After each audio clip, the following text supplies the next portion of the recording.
Virginia is the latest U.S. state to ban smoking in restaurants and bars. As communities across the country ban smoking in public places, fewer people are dying from heart attacks. A study earlier this year in Pueblo, Colorado, by the Centers for Disease Control, showed heart attacks dropped by 40% after a law was enacted to ban smoking at work or in public spaces. New research now supports this and similar studies. Dr. Neil Benowitz is one of the researchers on this latest report. If you expose someone to secondhand smoke, within minutes you see blood platelets and blood clotting increasing. We see that the function of blood vessels is impaired. And that is when heart attacks can occur.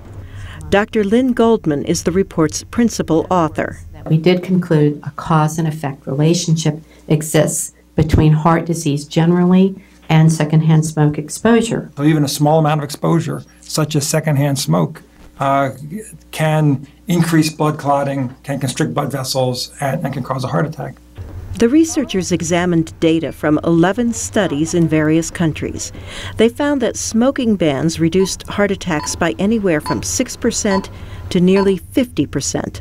And one of the things to understand and appreciate about these smoking bans that they're all slightly different. Some are enforced very consistently, some are enforced less consistently. But despite that, they all consistently show a reduction in acute myocardial infarctions in heart attacks after the bans. Critics say the study is skewed because people who already had heart disease were not screened out.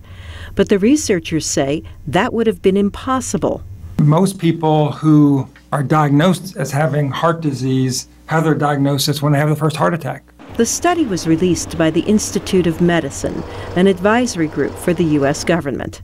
As for the Pueblo, Colorado study, 400 people suffered heart attacks before the ban went into effect.